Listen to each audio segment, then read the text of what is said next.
Herzlich willkommen nochmal zum letzten Monopol-Talk auf dieser Art Karlsruhe. Ich freue mich ganz besonders, dass dieser Slot den Studierenden gehört, den jungen Künstlerinnen und Künstlern, die hier auf der Art Karlsruhe jetzt schon im 2. Jahr im Academy Square präsent sind. Das ist eine Initiative, die relativ neu ist und in der Monopol auch beteiligt ist und mitwirkt. Es geht darum, den Akademien hier aus der Gegend oder aus der Region ein Schaufenster zu geben, zu zeigen, was hier an junger Kunst entsteht und den Studierenden auch eine Öffentlichkeit zu geben.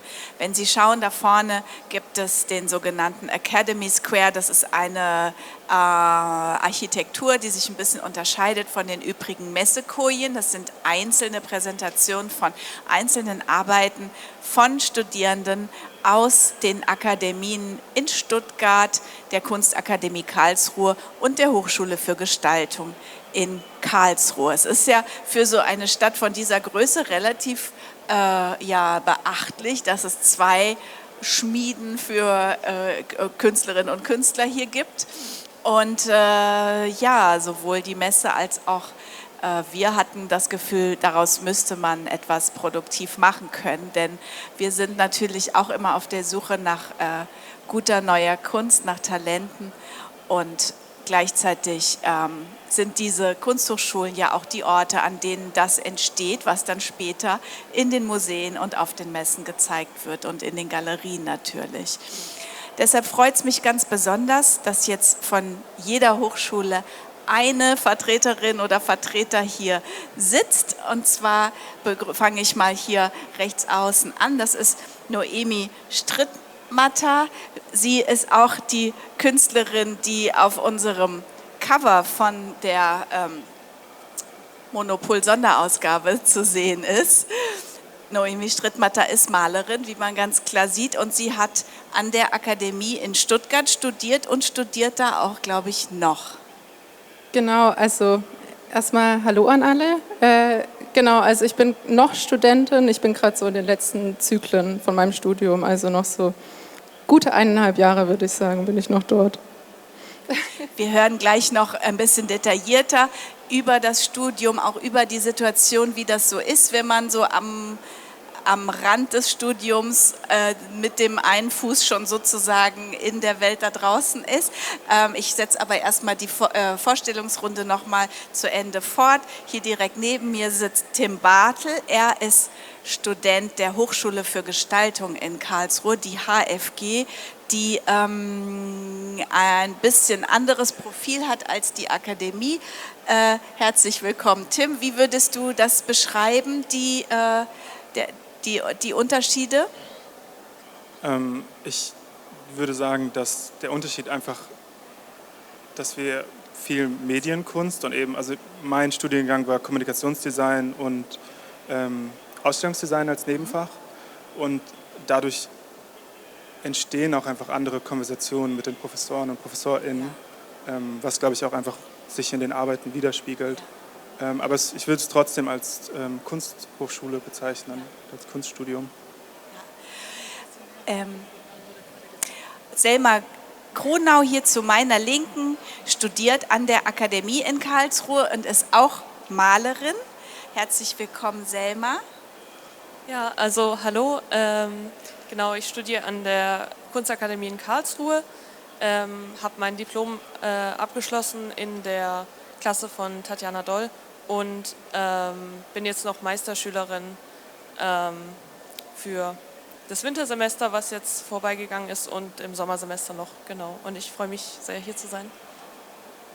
Ich freue mich auch, weil ich finde es immer besonders anregend und auch ein bisschen aufregend und spannend, mit jungen Künstlerinnen und Künstlern in Verbindung zu sein, um auch wirklich zu hören, was interessiert euch, worum geht es euch, worauf kommt es gerade an? Vielleicht erstmal so als allererster Eindruck, wie war eure Erfahrung bisher mit dem Academy Square? Es ist klar, es ist ein Schaufenster, man kriegt Öffentlichkeit, man hat Zuschauer, man hat Betrachterinnen und Betrachter, die man vielleicht sonst nicht erreichen würde. Aber auch abgesehen davon, welche Erlebnisse gab es, welche Erfahrungen habt ihr gemacht? angefangen vom Aufbau bis hin zu vielleicht Begegnungen, die es gab. Erzählt mal. Ja, also erstmal ist es natürlich ein unheimliches Privileg, hier sein zu dürfen. Und auch, also es hat ziemlich viele Entscheidungen mit sich gebracht und das vielleicht auch schon von vornherein, also bevor man hier überhaupt aufgebaut hat mit der Entscheidung, okay, irgendwie einem ist ja bewusst, man war schon auf einigen Messen, es hat eine ganz andere Öffentlichkeit als jetzt eine Einzelausstellung oder so. Die Leute, die kommen nicht nur wegen einem unbedingt oder ganz sicher nicht wegen einem, sondern das sind ganz viele Fremde und wie wählt man Arbeiten aus? Und das hat sich eben durchgezogen vom Atelier oder von den Werklisten, was nimmt man eben mit und dann auch hier zu sein und das natürlich alles gar nicht so richtig abschätzen zu können und auf einmal eben eine wahnsinnige Öffentlichkeit bekommen zu haben, ist ja total toll irgendwie und irgendwie was ganz Neues und auch mit ja ganz vielen neuen Leuten ins Gespräch zu kommen. Und ich hatte wirklich unheimlich nette und inspirierende Gespräche und es ist einfach eine ganz neue und andere Erfahrung, die man jetzt irgendwie gesammelt hat. Und ja, auf der einen Seite dann natürlich auch irgendwie anstrengend, weil es halt dann doch so viel ist und auch durch das Cover bekommt man irgendwie eine super große Aufmerksamkeit und man ist auf einmal die auf dem Cover irgendwie ist. Aber ich bin unheimlich dankbar, hier zu sein und freue mich für die Erfahrung. Alle Künstlerinnen und Künstler des Academy Square kommen aber in dem Heft und in der Geschichte auch vor und es werden Arbeiten von allen vorgestellt. Also wenn Sie nachher zum Academy Square gehen und vielleicht noch so ein bisschen eine kleine Information oder Handreichung oder Fußnote gebrauchen können, können Sie es gerne nachlesen. Es ist natürlich aber auch klar, dass nicht alle 16 sozusagen aufs Cover kommen können. Es ist letztes Jahr auch schön gewesen, dass das Cover auch so viel Aufmerksamkeit bekommen hat und das liegt aber auch daran, dass es eben Kunst ist, die noch nicht gezeigt wurde. Also vielleicht nur im universitären Rahmen, vielleicht in einem Offspace, vielleicht mal so die Studierenden untereinander, die Professoren und so weiter kennen das. Aber ich glaube, dass wir alle, die wir Kunst lieben und unsere Zeit mit Kunst verbringen, ich glaube, das gilt für uns alle, natürlich auch immer merken, wenn da etwas ist, das man noch nicht kennt. Und das ist auch wirklich immer eine besondere Freude. Jetzt wüsste ich gerne, Selma Grunau, ihr werdet natürlich in gewisser Weise auch auf das Ausstellen vorbereitet an der Akademie, aber ich kann mir vorstellen, so richtig, kann man das lernen, wie man mit Raum umgeht oder ist das immer eine Glückssache oder ist das eine Gefühlssache oder kann man das üben oder wie sind da bisher die Erfahrungen? Also ich glaube, das ist halt etwas, was man schon ein Gefühl für entwickeln muss. Was mir viel geholfen hat, ist, dass wir zum Beispiel die Sommerausstellung immer als Klasse zusammen aufhängen und dann wirklich so 1-2 Tage lang uns wirklich nur damit beschäftigen, wie tun wir unsere Räume aufteilen, was kommt wohin, was passt und was funktioniert auch nicht. Und das über die letzten Jahre halt immer mitzumachen, da merke ich, das hat mir sehr geholfen. Und ja, aber so, ja, ich glaube, das ist so die beste Art, es zu lernen, ist einfach zu machen und auch mit Leuten, die da mehr Erfahrung haben, das zusammen zu machen. Und irgendwann merkt man so selber, ja, das funktioniert oder das geht gar nicht oder ja, aber es ist so ein Gefühl. Tim Bartel, wir haben gerade schon gehört, du bist also an der Hochschule für Gestaltung. Das ist ein Studiengang, der eigentlich auch sehr stark über Kommunikation, glaube ich, auch nachdenkt. Das merkt man auch an deinen Arbeiten. Tim Bartel ist der Urheber, der Künstler der T-Shirts auf dem Academy Square. Es gibt also ein genähtes T-Shirt mit einem Slogan drauf und dann gibt es etwas, das mir besonders gut gefallen hat, ein T-Shirt, das gar kein T-Shirt ist, sondern eigentlich aus 3 Leinwänden, bespannten Leinwänden besteht, also der Körper und die zwei Ärmel sind dann so angeschrägte, kleinere Leinwände und ich musste natürlich sofort auch irgendwie an Marshall McLuhan und The Medium is the Message denken, der ja auch in Karlsruhe, glaube ich, weit rezipiert wurde. Das heißt also, die Botschaft ist auch schon die Botschaft oder das Medium ist auch schon die Botschaft und ein Bild kann auch ein T-Shirt sein und ein T-Shirt kann auch ein Bild sein. Und es hat mir sehr gefallen, wie das bei deiner Arbeit alles so ineinander geflossen ist. Nicht zu vernachlässigen ist der Anteil des Textes. Schreibst du? Würdest du sagen, du bist jemand, der auch mit Sprache arbeitet? Auf jeden Fall. Also ich habe zuerst wirklich schreiben gelernt und das heißt, ich habe auch eine Praxis, die eigentlich im Schreiben von Büchern und Texten immer verankert ist. Und für mich waren eben jetzt diese letzten 2 Jahre, hat sich das weiter in Performances entwickelt und eben dann jetzt in diese Objekte oder in diese Artworks, die sich immer mit so dieser Beziehung von so einer Physikalität von Sprache beschäftigen. Und durch die Form von den T-Shirts ist immer so ein Körper, eine Körperlichkeit bekommt und die Idee, sich so in diese Arbeit hineinzuversetzen. Gleichzeitig benutzen diese Arbeiten dann eben diese Techniken von wegen so, okay, ist es jetzt wie so ein Slogan oder ist es wie so ein großes Datum, aber dann unterwandern die das so ein bisschen, indem es dann nicht erklärt wird oder so. Die Arbeiten haben so ein bisschen so ein Problem mit Privatsphäre und gleichzeitig gesehen werden wollen. Ihr alle drei seid mit dem Studium so fast fertig oder teilweise auch schon fertig. Das ist ein großer Schritt, das ist ein großer Moment auch in der Biografie, wenn man dann bestimmte Entscheidungen treffen muss, stelle ich mir vor. Was würdet ihr sagen, sind die Dinge, auf die es jetzt für euch ankommt? Worum geht es jetzt? Was macht man mit diesem Studium und wie geht man dann damit weiter? Ich weiß, das ist jetzt eine große, schwere Frage. Wenn jemand die Antwort schon so parat hat, bitte das Wort ergreifen.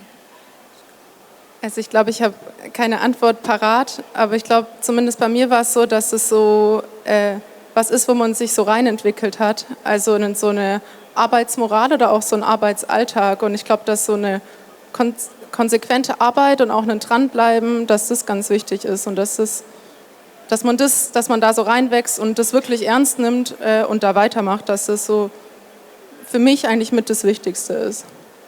Das sind ja Dinge, die vor allen Dingen mit dem Verhältnis von sich selbst zur Arbeit zu tun haben, also etwas, das man quasi mit sich selber ausmacht. Was gibt es für Faktoren von außen, auf die es ankommt? Was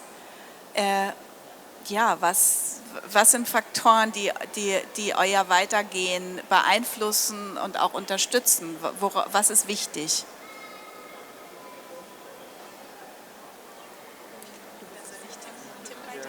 Tim. Das ist eine schwierige Frage. Ich stelle mir vor, im Studium stellt man ja auch sehr viel selbst her, von dem man sich wünscht, dass es das gibt. Also man macht vielleicht einen Offspace oder man macht Publicity für die eigene Arbeit. Ich glaube, das ist was dadurch, dass man jetzt so Momente der Sichtbarkeit hat, woraus man so sehr, sehr viel lernt, wie andere Menschen mit den Arbeiten umgehen. Es gibt nochmal so zum Beispiel so, dadurch, dass ich davor so viel so Performance Art gemacht habe, da hat man wie so eine viel direktere Rückmeldung, weil man auch so live dabei ist. Und bei den Arbeiten ist es vielmehr so, dass man nicht so, entweder hat man so nicht so eine schnelle Rückmeldung darauf oder so Sachen brauchen auch einfach eine gewisse Zeit. Aber ich finde es jetzt auch hier an so der Möglichkeit hier am Academy Square auszustellen, finde ich, das ist eine Sache, die so sehr interessant daran ist, weil es was für mich sehr neu ist und woraus ich so das Gefühl habe, ich lerne jetzt schon so sehr, sehr viel daraus, auch wenn es sich noch nicht so gerade in Worte fassen kann.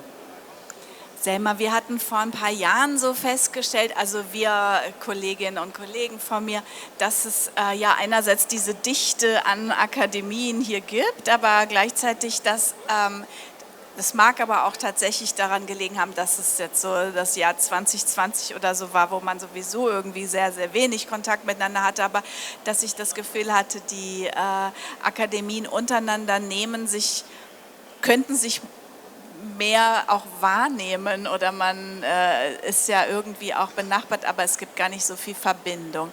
Ich würde mich freuen, wenn sich das geändert hätte, unter anderem auch durch so ein Format wie Academy Square. Was ist deine Einschätzung oder was ist da deine Erfahrung? Also ich weiß, dass es innerhalb von Karlsruhe, also zwischen der AfG und der Kunstakademie auf so Studierendenebene viele Kontakte gibt. Ja, also von dem, was ich weiß. Und also was wir zum Beispiel auf Exkursionen öfter hatten, war, dass meine Professorin zum Beispiel einmal waren wir mit der Klasse von Alicia Quade auf einer Exkursion, weil die auch auf die weil wir das so ein bisschen zusammen geplant hatten und so. Also es gibt da schon ja, immer mal wieder so Sachen, aber jetzt mit Stuttgart glaube ich spezifisch nicht so viel, aber ja. Wann sind denn immer eure Rundgänge? Finden die zugleich statt oder sind die versetzt, sodass man möglichst viele besuchen kann? Wann war der letzte Rundgang hier? Ich glaube, in Karlsruhe sind die sehr nah beieinander, im Juli. Und In Stuttgart auch, glaube ich. Also zumindest die Bewerbungszeit, das weiß ich damals noch, wo man die Mappen eingereicht hat, die Prüfungstermine sind an den gleichen Zeiten. Das heißt, man musste sich jetzt entscheiden, geht man nach Karlsruhe oder geht man nach Stuttgart. Dann können Sie sich das ja, liebes Publikum, auch schon mal merken. Im Juli ist Junge Kunst in Karlsruhe also direkt an der Akademie zu besichtigen.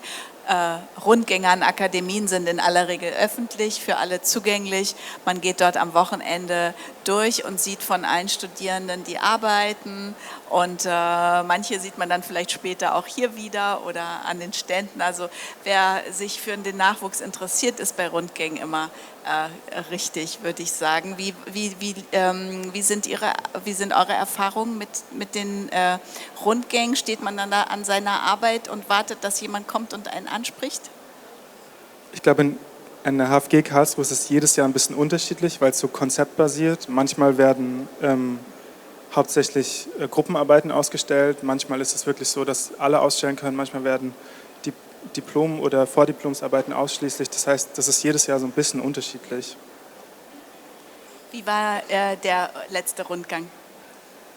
Ja, also bei uns gibt es auch immer Mitte Juli den Sommerrundgang. Da stellen auch eigentlich immer alle Studierenden aus von allen Semestern. Und da ist dann auch viel Programm dabei. Also es gibt dann auch immer einige Leute, die zum Beispiel Performances machen. Und es ist dann aber auch eigentlich so, dass wir dann auch nicht so daneben stehen oder so, sondern es gibt dann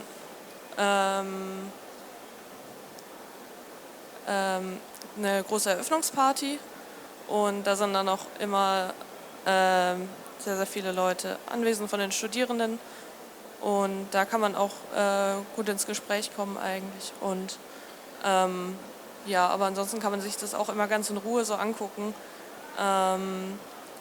und ja, genau. Wie lange studiert man Kunst? So ungefähr, plus minus 3 Jahre, 5 Jahre?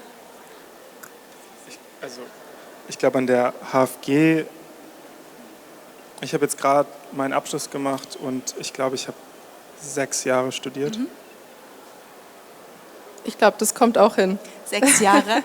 Ja, also ich glaube, dass man auch nochmal betonen sollte und kann, dass es ein Studium ist, das ganz anders als die allermeisten Studiengänge, die es so gibt. Letzten Endes auf eine totale Hingabe auf diese eine Sache mit relativ ungewissem Ausgang, um das auch mal auszusprechen ist. Und dass es eine große, große Leistung ist, da so lange dran zu bleiben. Und dass es auch wirklich sehr, sehr viel innere, glaube ich, Kraft erfordert, zu sagen, ich bin Künstler. Nicht ich will Künstler werden, sondern ich bin Künstler, ich bin Künstlerin. Oder? Ja, voll. Also kann ich nur zustimmen und ich weiß jetzt bei mir persönlich auch nicht, ob ich jemals diesen Moment hatte, wo ich gesagt habe, ich will jetzt Künstlerin werden, sondern das war eher so man hat das angefangen, ich habe während Corona angefangen zu studieren und das war eine unheimliche, einsame Arbeit. Also, und irgendwie hat man es immer ernster genommen, als man es eigentlich für ein Studium nimmt. Also man hat irgendwie, ich war dann da irgendwie die Woche da, man durfte eh nichts machen, man war da Montag bis Sonntag im Atelier und meistens auch alleine, weil eben Beschränkungen und sowas gab und ja, das hat sich dann so mit dem einen und anderen irgendwie reinentwickelt und dann hat man immer mehr gemerkt, da liegt einem doch noch immer mehr was dran und man kann es nicht loslassen und dann geht es so weiter und jetzt ist man hier. Dann geht es so weiter und jetzt ist man hier. Ich glaube, das ist ein sehr schönes Schlusswort. Ich bin froh, dass Sie hier waren und dass ihr hier wart und wünsche euch alles Gute und hoffe, man sieht sich wieder. Vielen Dank. Dankeschön. Danke.